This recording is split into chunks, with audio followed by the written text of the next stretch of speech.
सोचो आपने एक इम्पोर्टेंट काम करने का प्लान बनाया, ठीक है। लैपटॉप भी ऑन किया, लेकिन फिर थोड़ी देर बाद मोबाइल फ़ोन उठा लिया, रील्स देखी, मीम शेयर की और काम यार अब कल से करेंगे। ये सिर्फ आपके साथ ही नहीं होता, ये एक ग्लोबल प्रॉब्लम बन गई है जिसका नाम है प्रोक्रेस्टिनेशन, जिसे हिंदी में काम को टालते रहने की बीमारी कहते हैं।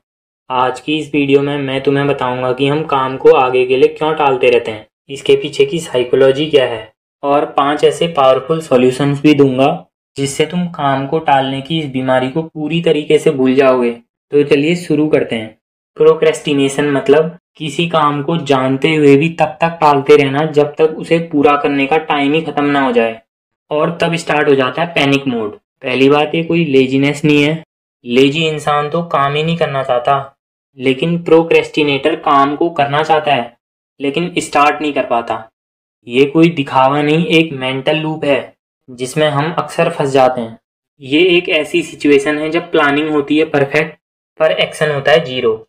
देखो, हमारे दिमाग के 2 हिस्से होते हैं, रेशनल ब्रेन और इमोशनल ब्रेन।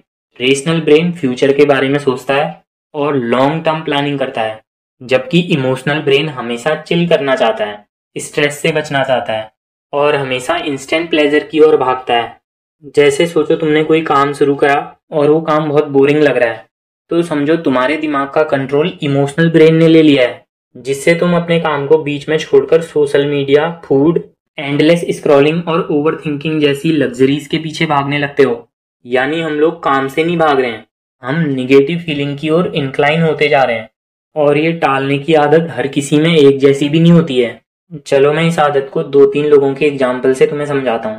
पहला वो जो सोचता है कि जब सब कुछ उसके अकॉर्डिंग हो जाएगा तब मैं काम शुरू करूंगा, और दूसरा जिसके पास आइडियाज के तो भंडार हैं लेकिन वो कुछ काम ही नहीं करना चाहता है, और तीसरा जो लास्ट टाइम आने का वेट करता है कि जब वो काम करने की डेडलाइन आएगी मैं उसी टाइम फटाफट ज़्यादा मेहनत करके उसे पूरा कर लूँगा।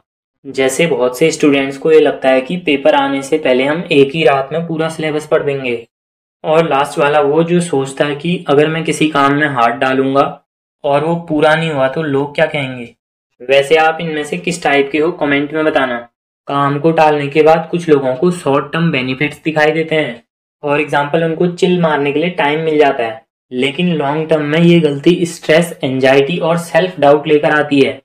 और सबसे बुरा पार्ट, जब हम काम नहीं करते तो अंदर से गिल्ट फील होता है, और फिर एंजाइटी होने से बॉडी थका हुआ महसूस करती है और फिर से एक बार काम डिले हो जाता है, और ये एक टॉक्सिक साइकिल बन जाता है जो चलता ही रहता है। तो अब मैं तुम्हें कुछ पावरफुल तरीके देने जा रहा हूँ जिससे तुम इस टालने की बीमारी से ओवरकम कर सकते हो। Start with 2 minute rule.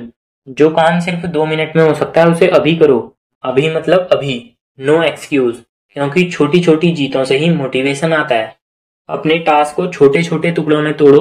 देखो, कोई भी काम शुरू में लंबा और बोरिंग लग सकता है, लेकिन अगर तुम इसे थोड़ा थोड़ा करके करोगे तो ये कब पूरा होगा तुम्हें ही नहीं पता लगेगा। फॉर एग्जाम्पल, अगर तुम्हें कोई प्रेजेंटेशन बनाना है तो पहले दिन सिर्फ उसका इंट्रो बनाओ और फिर धीरे धीरे करके प्रेजेंटेशन पूरा हो जाएगा। Use pomodoro technique. देखो, गधे की तरह लगे रहने का कोई फायदा नहीं है। 25 मिनट काम करो और 5 मिनट का ब्रेक लो। इस टेक्निक से बीच बीच में थोड़ा थोड़ा ब्रेक मिलने से माइंड फोकस रहेगा, और साथ ही दिन भर में थोड़ी बहुत एक्सरसाइज कर लेना, इससे स्ट्रेस लेवल थोड़ा कम रहेगा। और लास्ट में, be kind to yourself. मैं तो ये काम कभी पूरा कर ही नहीं सकता, ये सोचना ही प्रॉब्लम है। खुद को जितना हो सके पॉजिटिव रखो, अपने दिमाग के दोस्त बनो, दुश्मन नहीं। देखो, टालने की ये बीमारी हर किसी के अंदर है, बस तुम्हें इसे अपने तरीके से डील करना आना चाहिए। और हमेशा याद रखो कि अगर तुम्हें कोई काम करना है तो उसे थोड़ा ही सही लेकिन शुरू कर दो, क्योंकि अगर तुम अपने काम को थोड़ा शुरू कर दोगे तो फिर उसे पूरा करने का मोटिवेशन आएगा।